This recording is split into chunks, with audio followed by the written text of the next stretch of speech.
माया एक घने जंगल में तेज कदमों के साथ आगे बढ़े जा रही थी। जंगल में गहरा सन्नाटा पसरा हुआ था। रात की ठंडी हवा और जंगली जानवरों की आवाज थरथराने वाली थी।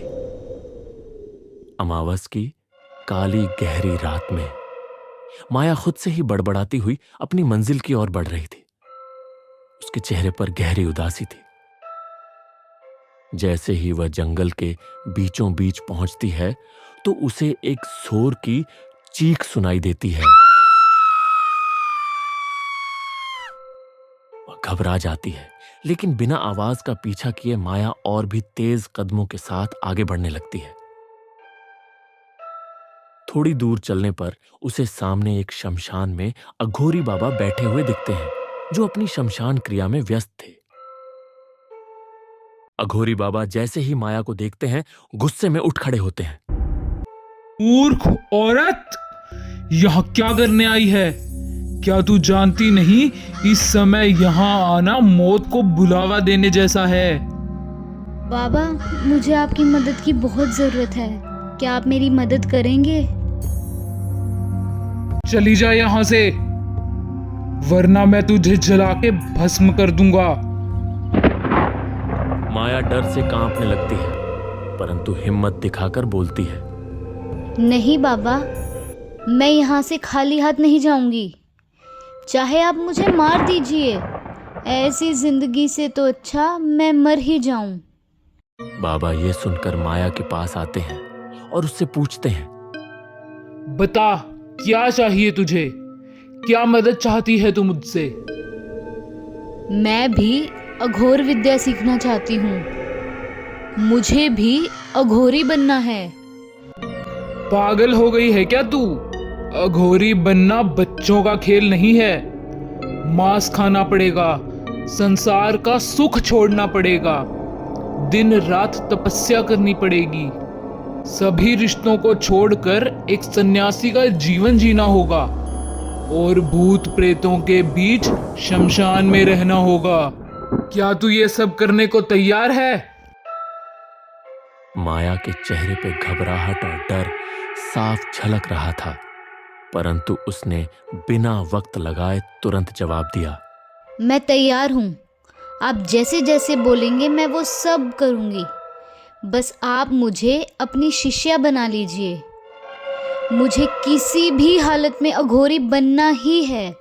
ठीक है, फिर मैं तुम्हें अपनी शिष्या के रूप में स्वीकार कर लूंगा, परंतु पहले मैं वो कारण जानना चाहता हूँ जिसने एक सुंदर और शादीशुदा स्त्री को अघोरी बनने पर मजबूर कर दिया। बाबा, मेरी शादी एक छोटे से शहर में राहुल नाम के लड़के के साथ हुई थी। हम कॉलेज में साथ पढ़ते थे और एक दूसरे को बहुत पसंद करते थे। राम की माँ की मृत्यु बचपन में ही हो गई थी। उसकी सौतेली माँ ने उसके साथ बचपन में बहुत अत्याचार किए और जब मैं शादी करके उस घर में गई तो मेरे साथ भी उन्होंने यही सब किया। जैसे तैसे करके जिंदगी चल रही थी। सिर्फ हम दोनों का प्यार ही था जो हमें मजबूत बनाए रखे हुए था। इसी बीच राम की नौकरी चली गई और हम पर मुसीबतों का पहाड़ टूट गया। खाना खाने तक के पैसे ना बचे और घर में पैसे ना देने के कारण राम की सौतेली माँ ने हमें घर से बाहर निकाल दिया। हमने जैसे तैसे करके हमारा रहने का इंतजाम किया। हमारी जिंदगी मुश्किलों में चल रही थी, लेकिन तभी एक दिन राहुल रात को घर आए तो मैंने देखा कि उनका एक हाथ नहीं था। मैंने उनसे बहुत पूछा कि ये कैसे हुआ, पर उन्होंने मुझे कोई जवाब नहीं दिया। बस मेरे हाथ में कुछ पैसे थमाकर बोले, आज खाने में गाजर का हलवा जरूर बनाना। अगले दिन जब वो रात को घर आए तो मैंने देखा कि उनका दूसरा हाथ भी नहीं था। मैंने उनसे बहुत पूछा, बहुत मिन्नतें की, पर उन्होंने मुझे कुछ नहीं बताया। ऐसा करके वो हर रोज सुबह जाते और जब वापस आते तो उनका एक अंग शरीर से कम होता। जब आखिरी दिन वो रात में घर आए तो मेरी अधमरी हालत देखकर उन्हें मुझ पर बहुत तरस आया। उन्होंने मुझे सच बताना ज़रूरी समझा।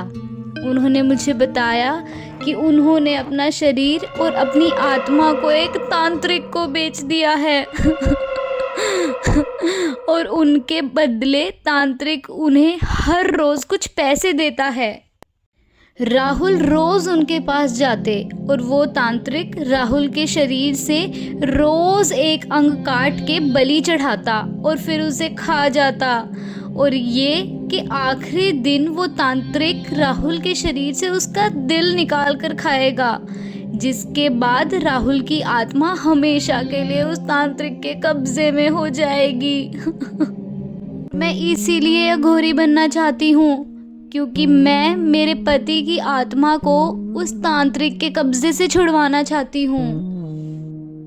अघोरी बाबा ने माया की सारी बात सुनी और बोले, कल से अगले 15 महीने तक तुम्हें मेरे साथ शमशान में रहकर तपस्या करनी होगी। मैं तुम्हें सब सिखाऊंगा। अघोरी बाबा की मंजूरी मिलने के बाद माया अगले दिन से शमशान में जाकर साधना करने लगी। कभी कीड़ों से भरा खाना खाना, कभी खून पीना,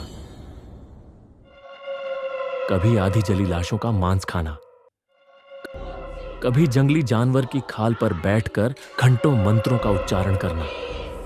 आखिरकार वो दिन आ ही गया जब माया को अपने गुरु की सभी सिद्धियां प्राप्त हो गई। माया ने अपने गुरु का आशीर्वाद लिया और अपने पति की आत्मा को मुक्त करवाने निकल पड़ी।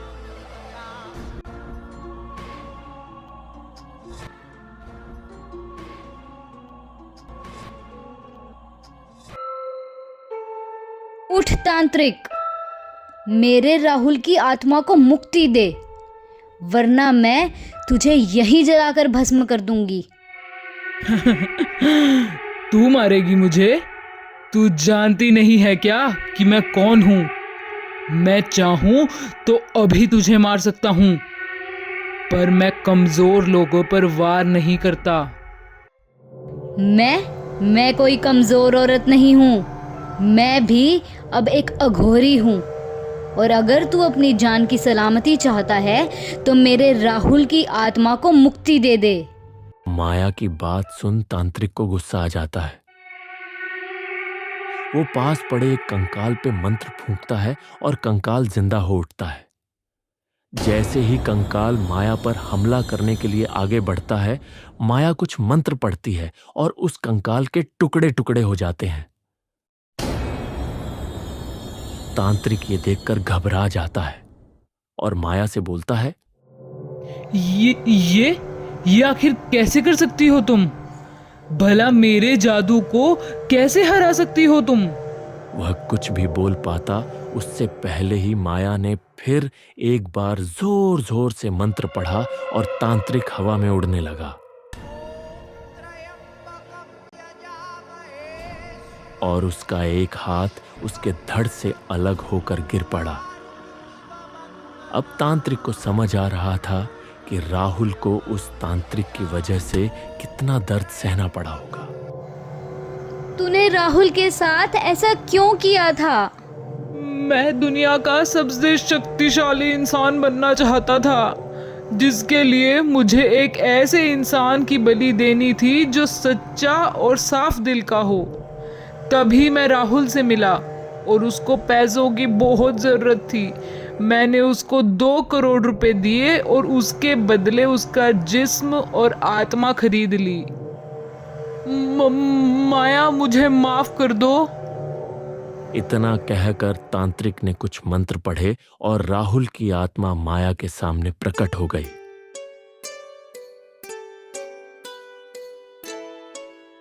माया ने अपना हाथ आगे बढ़ाया।